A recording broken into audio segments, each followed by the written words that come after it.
Welcome to this program with the Electrification Hub on how we are scaling the transition to electrified and sustainable mobility solutions.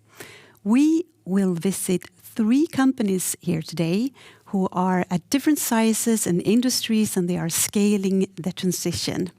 So we will see electric farming, electric transportation, and electric construction. We also have guests from a multi-utility company, Mälarenergi, who will talk about their electrification of the transport sector and how it's affecting their business models. We also have the Swedish innovation agency Vinnova and the incubator Create, and they will talk about how they are scaling up innovations.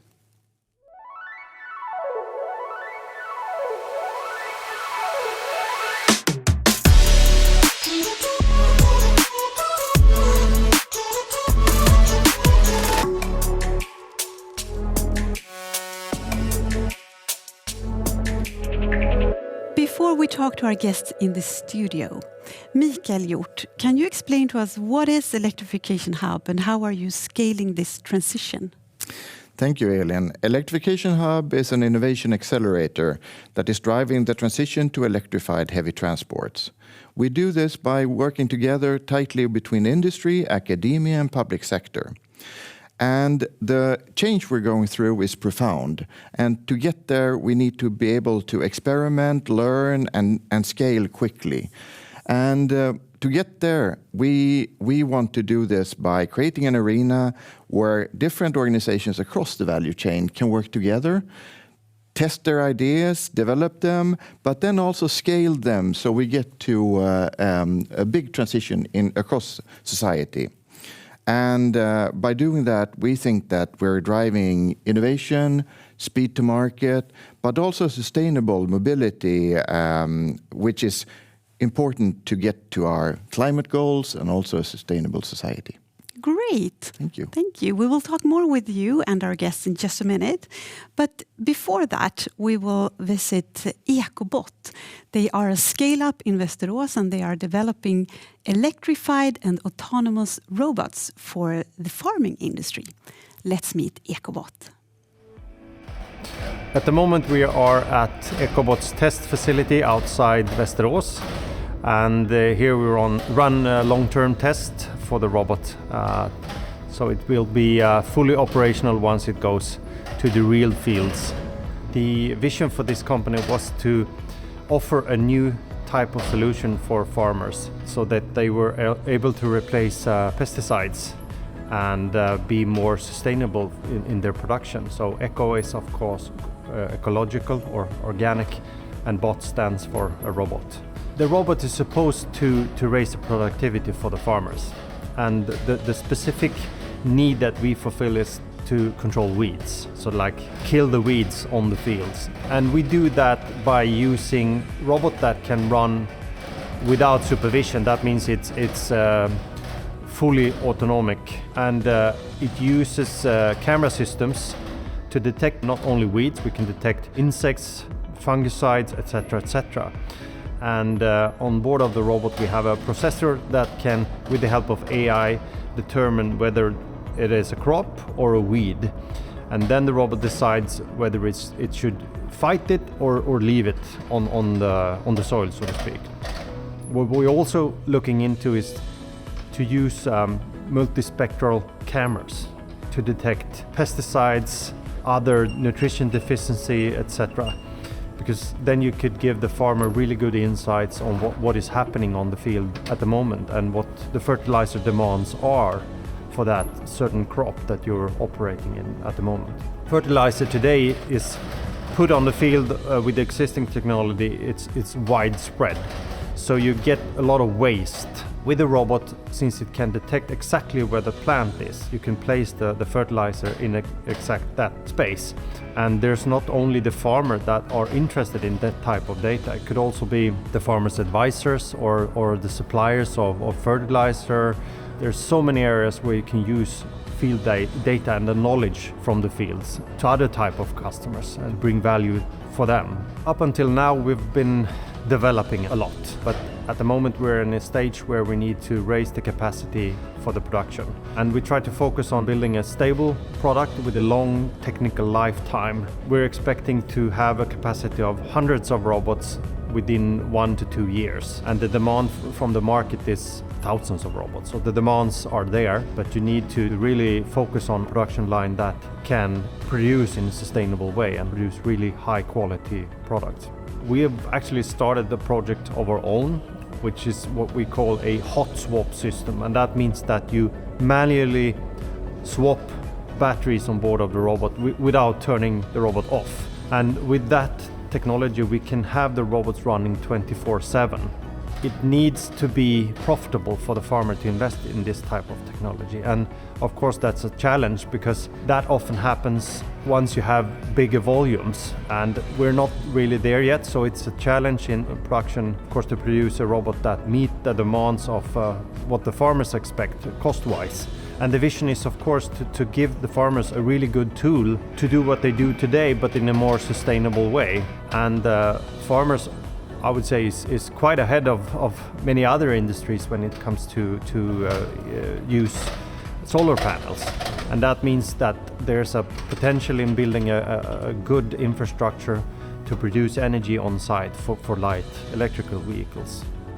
What the robot allows us is to get really good knowledge about what is happening on agricultural land. Because the knowledge about agricultural land and what we can do with the existing agricultural land, and without exploring more agricultural land, we can actually produce more healthy food for a fast-growing population, and we can actually make a change. We're actually one of those that can make a change on this matter, and that gives you a really good feeling. Ove Fredriksson from Mälarenergi and Madeleine Pilstrand from Create. Welcome to the studio. Thank you. And Madeleine, you represent an incubator. So you support startups like Ecobot every day. Yes, we do. We have actually been supporting startups for about 15 years now. So it's been a lot of startups from the beginning to now. I can imagine. What a great job. Thank you. But do you have like a recipe for success? How do you do this? There are many recipes for success. Over these years, we have found out there is no one way to do a successful startup. We have seen a lot of startups doing something that we have never seen before and find success in that field. So the ground that you have to pave is the most important. So doing the homework in the beginning, so you do not have to go back in the end. That's kind of the recipe that we try to help our startup find. But I can see that there is a lot of support for startups in the startup phase. Yeah. But how do you then take them to the next level? You know, what kind of roadblocks are there when they want to scale up, so to say?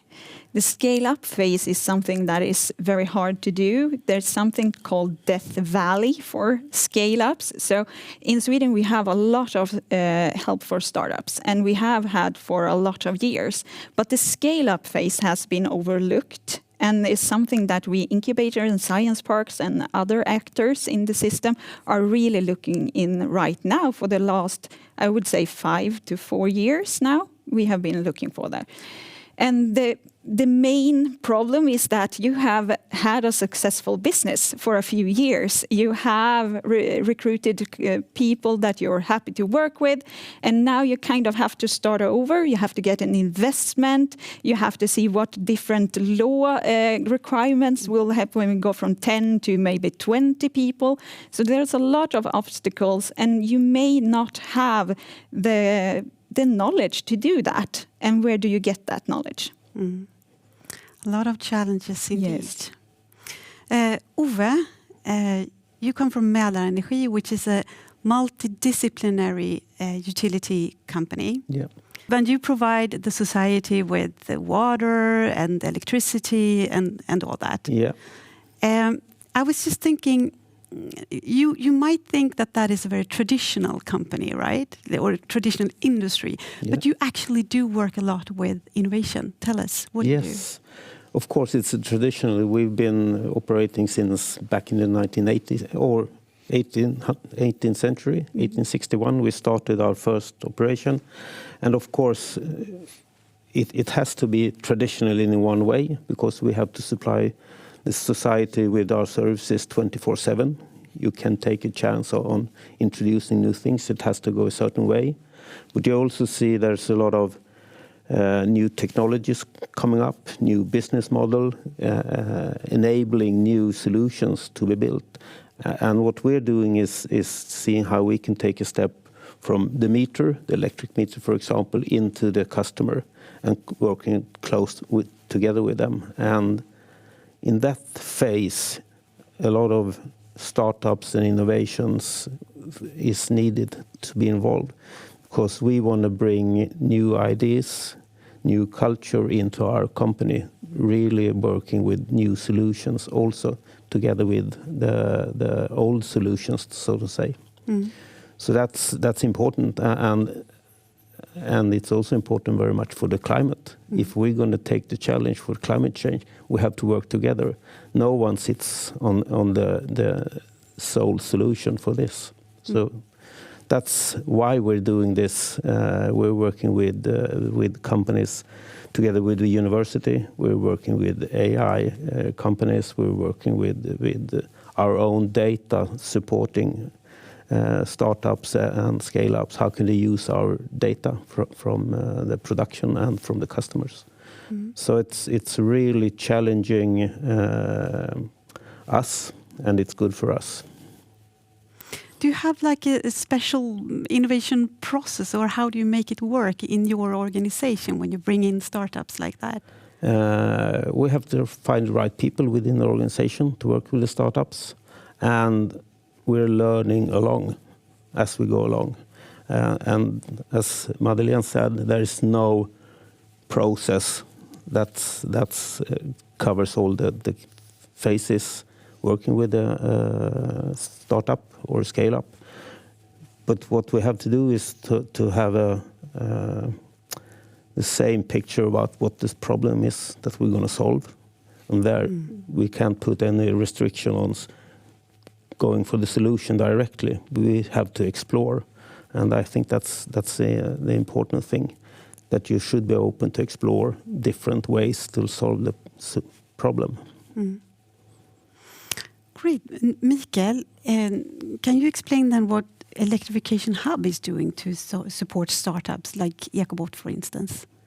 Absolutely. I think one part of it is what we've seen here in Ecobot, providing opportunities to test and demonstrate what they're doing and learn from that process and as they go and develop their product. And I think what makes it interesting in this area is also because we have a strong tradition of scaling industry and production processes, like Ecobot talked about. How do they scale their production? And this is an area, especially this area we're talking about here, is about product solutions that are physical, which might be a different startup process than we've been experiencing before. And I think that's important. The other part is what I think what Ove talks about, the energy system, and how do we scale that, and how do we actually get that into these electrified transports. So I think those parts is kind of what we can do to support it. Have an ecosystem and also the processes to support testing and development. And Ecobot, they have like their own test bed in their facilities. And how important are those kind of test beds to be able to test solutions and scale up business? I think they're super important because they give an opportunity to actually see what happens when you put these different autonomous vehicles, charging infrastructures, battery swapping technologies out there, and how does that affect the people that operate them, the people that do the rural development, in this case, the farmers and so on. So people can come there and see it, and they can run it over time and see how both the technology works, but also how it affects the actual people and system around it, because that will also be affected as they develop. Great. Now we will look at another company who are really early adopters of electrified transport solutions. They are located in Västerås, and they are called logistic. And they really see the business benefit of going electric. They have already one electric truck and they have ordered another one. Just nu är vi på AA Logistik i Västerås. Vi är ett logistikföretag med 57 anställda och tillhandahåller lagring och transporter för industrin främst. Vi står ju här efter att för ett år sedan ha investerat i vår första fullt elektriska lastbil. Tunga lastbil ska tilläggas. Det är ett strategiskt beslut. Vi har valt den vägen framåt för vi ska alla in i framtiden på något sätt och de fossila bränslena är fel sätt. I den här första bilen har vi faktiskt sett det som att vi är beredda att ta en del i investeringen och lönsamheten för att få testa på tekniken, för att vara först fram och visa att det går att köra den här typen av fordon. Längre fram så tror jag man måste samverka tillsammans med sina kunder också för att hitta en bra affärsmodell.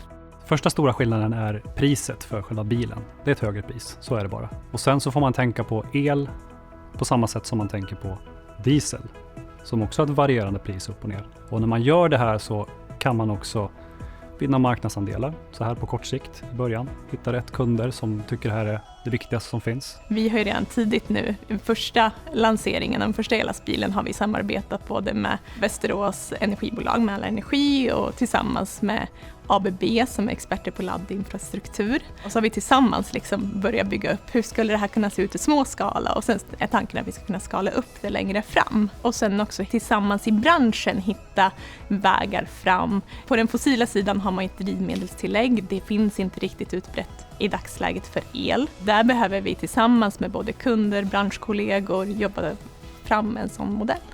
För att driftsätta just den här lastbilen så kunde vi inte bara ta en fossilbil och plocka bort den och stoppa in den här och köra på samma sätt. Utan vi fick göra vissa anpassningar där vi fick prata med kund om att korrigera lite last- och losstider här och där för att det ska passa med laddning och alla sådana saker. Vi måste ju ha med kommunen i det här. Vi behöver hjälp att se till att vi har den energi som vi behöver för att kunna driva den här typen av laddning. Alltså, det går inte att göra någonting själv. Ensam är verkligen inte stark. En viktig sak som man inte tänker på så ofta i sammanhanget, det är arbetsmiljön som det här gör extrema underverk för. Det är tyst, det är mjukt och det är lugnt och fint. Chaufförerna som kör det här, de pratar om att det liknar ingenting. Det liknar inte alls det jobb de har gjort i 20 år, utan det här är något helt nytt. Helt fantastiskt. Jättekul. Vi har en ganska tydlig målbild att vi ska vara fossilfria när det kommer till våra fordon 2030. Samtidigt så håller vi just nu på att projektera en helt ny logistikfastighet där vi kommer konsolidera alla våra lager vi har i dagsläget, och det är också en typ av hållbarhet, att samordna allting på samma ställe, nyttja resurserna på ett bättre sätt. Sen ser vi också fördelen med att vi kommer ha en otroligt stor solcellsanläggning på den här fastigheten och på så sätt bli självförsörjande över stora delar av året på elen som ska ut till våra elfordon. Sen har vi också då målbilden att vi kommer kanske kunna tillhandahålla laddning för andra aktörer också, som kan komma och använda våra faciliteter och ladda sina fordon medan de lastar och lossar. Vinningarna är ju i framtiden. Det är våra barn och världen vi lever i. På många sätt så är det ju det viktigaste som finns.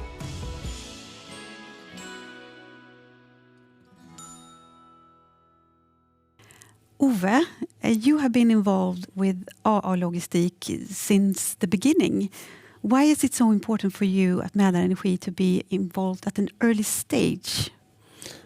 When implementing new applications on the grid, for example, in this case, charging of heavy vehicles, we need to understand the customer, what he needs, how's the charging patterns and so on, and to be able to support and build a solution that's suitable for the operation they're running. So it's easier when you're in the discussions at the early stage to design the right solution.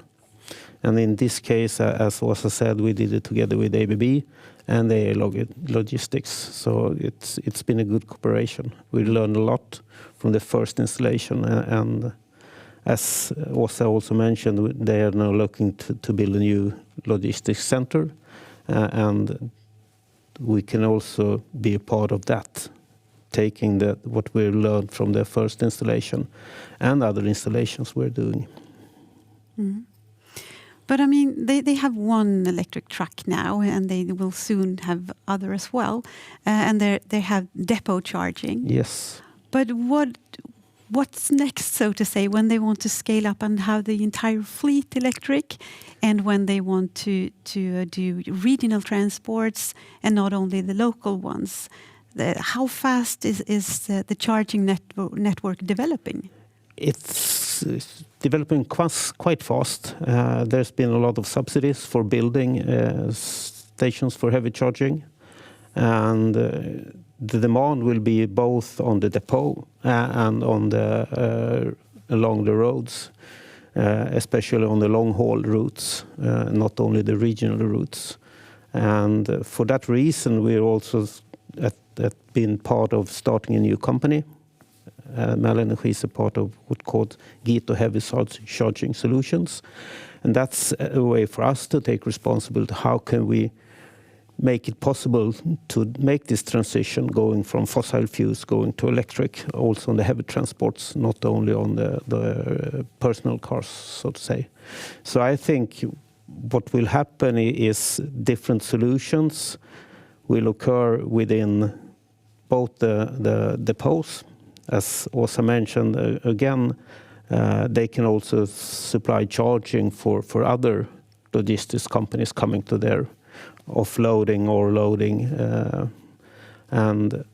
but it will have to be also quite a extensive network of heavy charging places along the roads, along the big routes, to really make this happen. Mm. And it's interesting to see how your business models are evolving, so to say, that yes. you're all even joining forces with your competitors, if you like. And I think it's have to be the complete ecosystem. It's not only charging, it's building solutions, it's surveillance, and these charging stations should also be up and running 24/7.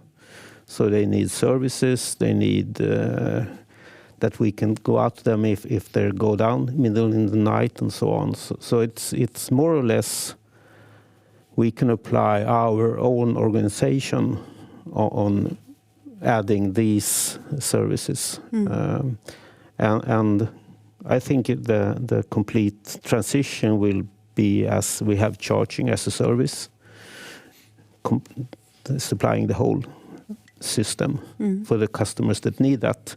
And then there will be other individual solutions also. And in this transition, there will also be room for a lot of startups, Madeleine, right? But I'm also curious about how do you help small and medium-sized companies like All Logistic, for instance, to work with startups? Because maybe they don't have an innovation process in place like that.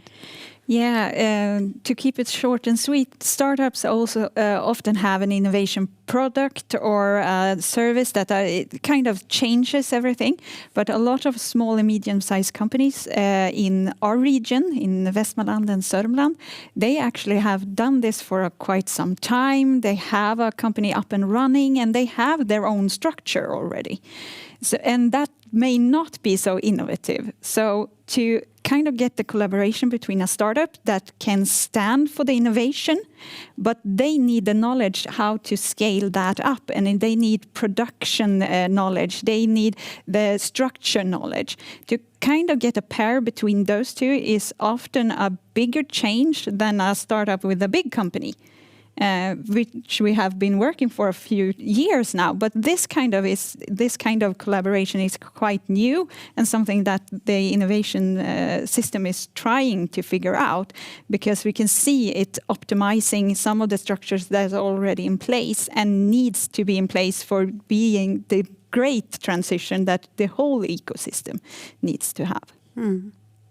A lot of talk about ecosystem. Mikael, what about the Electrification Hub? What are you doing to support small and medium-sized companies?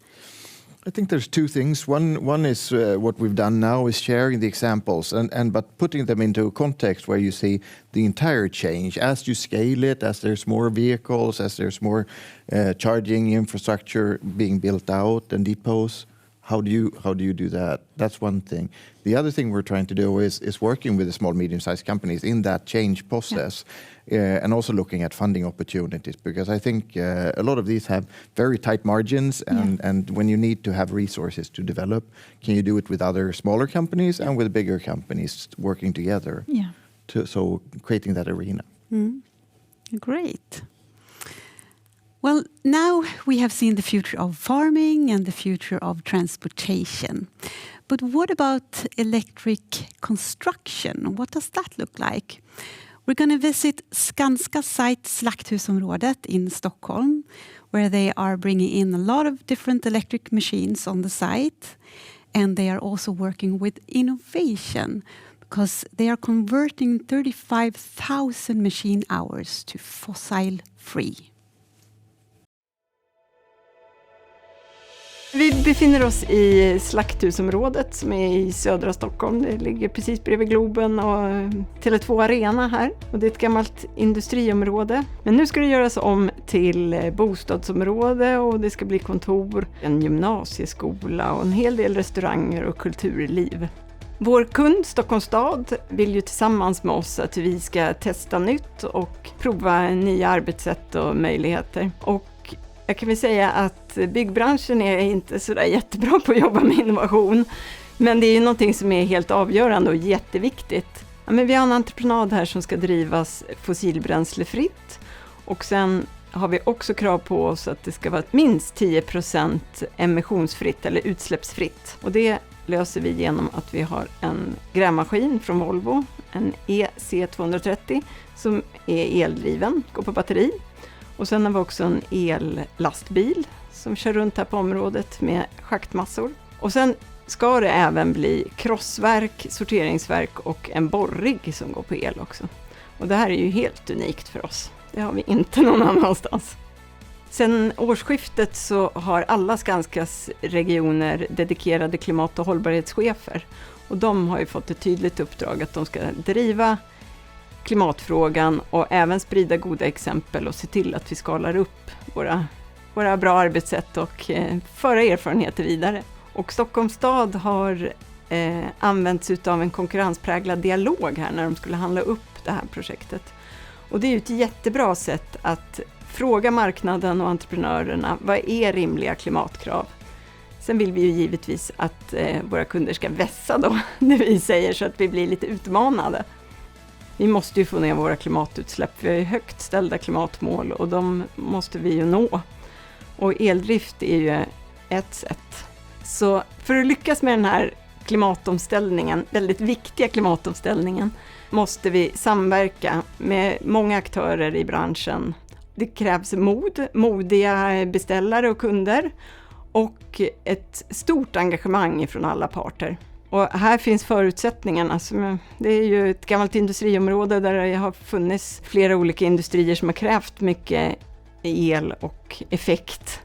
Och det kan vi nu använda till att testa de här olika maskinerna med att se över hur laddinfrastrukturen ska se ut eller vilka laddtider som behövs och vilka kapaciteter vi kan ha. För det är ju ändå viktigt att vi driver en entreprenad på ett effektivt sätt. Men i andra projekt kan det ju helt klart vara utmanande med just eltillgången. Och då kan man ju behöva ta dit mobila laddstationer och containrar som man kan flytta runt och som kan ladda på nätterna och så. Men allt det här är ju saker som vi måste lära oss nu. Vi samlar ju på oss den här erfarenheten och kompetensen, och det är ju något som vi vill dela med oss utav, och hela samhället måste ju ställa om. Så att vi är många som måste samverka här för att lyckas med det här. Impressive site at Skanska's construction site. And Madeleine, how important would you say that this kind of demonstrators is for a startup? It's very important. Startups that come to an incubator seldom has an already formed product. They're in prototype, beta test or something like that. So to really do a successful startup journey, you need to have your customers in the second stage of development. So to get that kind of verification with a company that may be a part of your customer base is very, very important. I can imagine. But how easy is it to get access to, large companies? It's really, really hard. But I should say that in the few years that have passed, it has been easier. And some companies has come a long way to get that kind of, you should say, that kind of game space where you can try with this different technologies, different startups or small to medium-sized companies to have that kind of playground to test and see if this will work, will this not work, and so on. So it has been easier with some companies, but a lot of our Swedish big companies has a long way to go. I know that Electrification Hub works a lot with the United States, and you can see a lot of the big companies there has gone a bit further with that kind of relationship with startups. Yeah, we'll talk a little bit more about internationalizations later on. But I'm also curious over, now we've seen a lot of companies from different industries and they are early adopters, but what happens when everyone is trying to electrify at the same time? Will we have enough power supply to do this? That's the billion-dollar question. I say only in Sweden we're looking at projections that we're going to more than double our use of electricity until 2045, 2050. And of course, what we have to do is we have to build production, we have to build grid, we have to build in smart systems for flexible use. And I say that the big question also is, will it be accepted to have power grids, to have windmills and so on close to where we live? Because the acceptance part is tough. And we see when for example, Svenska Kraftnät is trying to build new power lines, there's a lot of people obstructing that in the permit process and so on. And I say the same for wind power. So we really need to get an acceptance within the society so that we can build what we need, because what's the option? Still going fossil fuels and so on. And I think also that the government and have to look over the regulatory framework for this. How can we make it easier, faster to build the power system that we need, not only the power system, the complete energy system, because we also have a lot of smart solutions as district heating, district cooling that can offload the electric system. So we really should use other things to heat our homes, to heat our water when we take showers, and really have frameworks and legislation that really make this transition happen.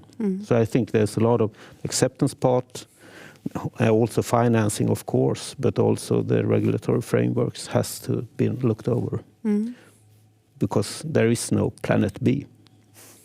That's very true. So a lot of things on the wish list. Yes. We have to work with acceptance. We have to work with behavior. Yeah. And also when it comes to collaboration, it's also important, right, to open up and build that kind of trust and relationship. And Mikael, what would you say, this kind of test beds we saw here with Skanska, from your perspective, how important is it to get that kind of relationship going? I think they're important because these are, as you see, it's highly complex, very time sensitive, and a lot of investments going on. So there's a hard pressure on it. And if you need, in these types of environments, the change we're going through, we need to have an openness to changing how you work, which way you're working, and that. But also setting aside resources to actually embrace innovation. If you're going to work together, you need to set aside time for that. You need to have the right people involved. So both having those kinds of things. And if you do it in a physical site like this, you see it. I mean, it's not going to happen otherwise if you don't set aside time and resources for it. So I think they're good. Yeah. And I know that you also met Vinnova earlier. So we will also listen to what Vinnova, the Swedish Innovation Agency, has to say when it comes to scaling innovation. So let's have a look. Warm welcome, Andreas, to the studio and discussing something about how we transition to electrified transports. You are working at Vinnova. Maybe you can tell us a bit about what Vinnova does. Thank you for having me, Michael. Well, Vinnova is Sweden's innovation agency. So we are a funding agency, so we fund research and innovation, but we also work as a change agent. So we identify both challenges and needs in society together with the different actors in the different sectors. And together with them, we mobilize in a direction to drive and accelerate change. And then we also can fund different types of projects. So is that the role you can take also when we're talking about electrified transport? Is that what you see your role? Yes. Well, definitely. I mean, we do a lot of funding here together with other agencies, but also together with, of course, the industry. So here we work with the big Swedish companies, of course, but also startups, research institutes, academia, to drive the change. Oh, interesting. And startups, you mentioned startups. They seem to be an important part of the innovation that's happening now. What are you doing in that area? Well, they are definitely, and we do a lot of things here as well. We do both. We fund and support startups themselves. So we do a lot of early stage funding, so they can get started. We also do. We also fund and support incubators and other intermediaries to help startups. And we also do different things where we connect and make bigger companies collaborate with startups to drive both the bigger companies' innovation capacity, but also then to help out the startups to grow. And when you talk about it, it seems like the ecosystem around startups is maybe changing. Maybe it's changing because of the change we're going through.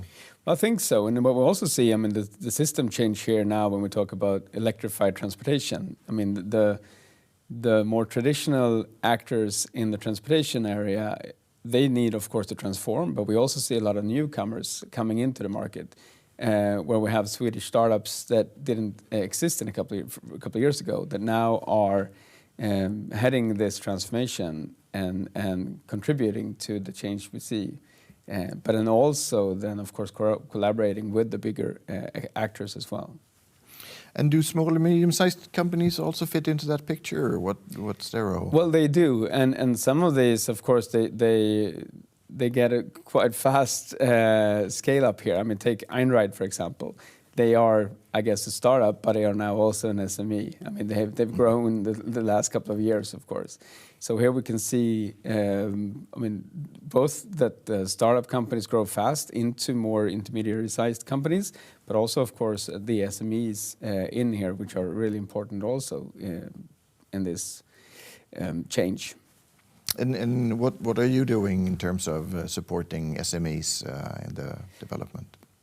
Well, we have a lot of different funding programs where we do funding for research and innovation. We also do supporting different platforms and other types of activities like Electrification Hub, for example. But we also have an example we call Accelerate Startup Partnership, where we fund Volvo Cars and Scania together with different startups to get new solutions out there. Then, of course, we work a lot with the cities and municipalities as well. And it seems when you talk about it, you talk about Volvo and Scania, which are in a way competitors and also cities. It seems like you have to work across the value system, collaborate in the change. Yes, I mean you do. I mean, and take for example the big electrification demonstration we've had now, the real project. In order to have this change happen, when we have the large trucks ready, the electrified trucks ready to go out in the market, we need to change We need to make sure that we have an infrastructure in place. We need to have new business models. We have new actors coming in, and we need to make sure that the demand side also is ready to pick up when this new technology is in place. So this is examples of how we can help within this transformation, having that system perspective on things. So as you take that system perspective, are there also barriers as we're doing this change? Definitely, yeah. And most often it isn't the technology, or perhaps not the infrastructure. We can of course see now that the charging infrastructure needs to be in place to have that electrification happen. But then it most often it's other things. It's behavioral, it's the user in the technology, but it's also the policy side and business models. And as a governmental agency, I mean, we need to work more with procurement as well. Not only Vinnova, of course, but other agencies and municipalities to use procurement in a way to foster and drive innovation as well. And as you speak about it here, there seems to be there's so much happening. It goes very fast, and are we?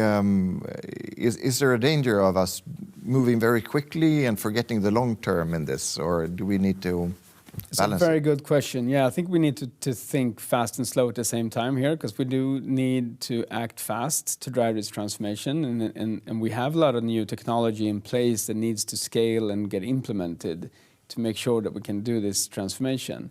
But at the same time, we can't forget that having this technology that we now have ready, it's taking a lot of years to have that in place. So we also need to have a long-term perspective, working with a lot of different horizons at the same time.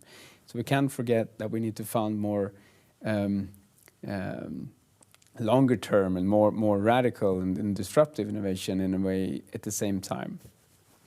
So going fast and going slow, how important is collaboration internationally? What's the international dimension of this, and how are you working on this? Well, it's really, of course, it's really important. I mean, Sweden, in a global perspective, we are really small. We're like a city in a global perspective. So we need to work internationally, and we are one of the most innovative countries in the world. We have a lot of great industry actors and companies. We are specifically very good in sustainability and digitalization. So I think we have a really good advantage here in scaling our solutions and ideas globally as well to have the larger scale impact. You're talking about how different actors need to work together. How do you work with other governmental agencies to drive this change? Yes, we have a lot of cooperation with other governmental agencies in all of the different areas we work with. And if we look at the mobility and transportation area specifically, we mainly work with Sweden's road administration and Sweden's energy agency. And what we do is both we have different research and innovation funding programs that we fund together, where we then, together with the industry, line up the strategy and do the funding schemes together. But then we also have other, that we see different strategic areas we need to work more with. Then, of course, we have the strategic innovation programs where we work with different agencies as well. And now we have the new huge initiative here called Impact Innovation, where we work a lot with together with Sweden's Energy Agency and Formas.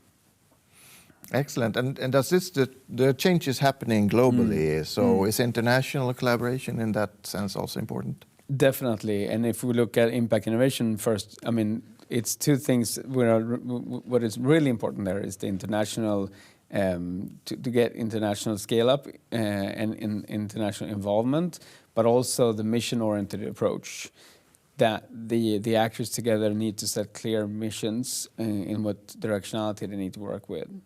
Then we also do a lot of international governmental agency cooperation as well, both between us and other agencies in other countries, but also if we look at in America, for example, we have a huge initiative called the Green Transition Initiative, where Vinnova, Business Sweden, Sweden's Energy Agency, and the embassy in Sweden in the US work together to see how we can scale Swedish innovations into the US to now help drive the huge transition going on there as well. Interesting. Are there? We've spoken about mobility and of people and working together. Is that also things you're supporting? Yes, I mean definitely. I mean, you can look at internationalization in a lot of different ways, but things that we do is both. We fund specific research and innovation projects where we help Swedish actors go abroad and to see if they can launch their projects or get more knowledge and experience working in other countries. But also looking at having people, researchers or people at companies to actually visit and work or do the research for some time in another country as well. But also the other way around to see if we can help startups or other companies or academia to get different corporations going on together with actors in, for example, America, or if we can find interesting initiatives going on in America that we can then scale back to Sweden, for example. And we do this also in other countries we work with. Yeah. Excellent. Thank you very much, Andreas, for being here. Thank you so much. Many challenges and opportunities indeed. Madeleine, Ove, Mikael, if you could wish for just one thing to accelerate the scaling of the transition for electrified transport solutions, what would that be? Ove? There is no one thing that could do this, but I think a couple of things. We should foster intersectional collaboration to really make that happen, because I think that will nurture each other. And I think also to eliminate barriers for innovation processes, taking away that. I think that's very important. And acceptance, as I said earlier, for really reinforcing the power system. Mm. And one last thing I would like to have is like regulatory sandboxes that we can test things within without changing the regulation or legislation. Mm. Yes. Great, thanks. Madeleine? Yes, I will spin off what Ove said, and acceptance and co-creation. It's not just the big corporation, it's not just the state, it's not just the startups, it's not just me as a part of the innovation system, it's actually every citizen. We have to have acceptance that in a few years we will have the solution, but it's not there yet. We all have to change things that we do. We have to accept that things are going to change, but it's a good change. And in that change, I can be part of the solution or part of the problem. So that kind of co-creation that big companies, small companies, startups, and every person in Sweden and in the world actually need to be part of the solution. So co-creation and acceptance. If we can reach that, then we have almost all of the solution in place. Mm. Mm. Totally agree. Mikael, what do you say? I think scalability. I'm thinking scalability, and based on what you've said, also the openness to change things as we scale, because as we scale, we're going to see a lot of changes, a lot of sectors interacting, and also that the old rules won't apply. So brave investors, brave public authorities, and brave companies that want to drive this change. Mm. Great things. Thank you so much. Thank you. Thank you. Thank you. Change is happening, and change is happening fast. But we need to remove the roadblocks. And everyone needs to be involved. So think about what you can do to make the change happen. And you're most welcome to join the Electrification Hub to make it happen. So thank you for watching.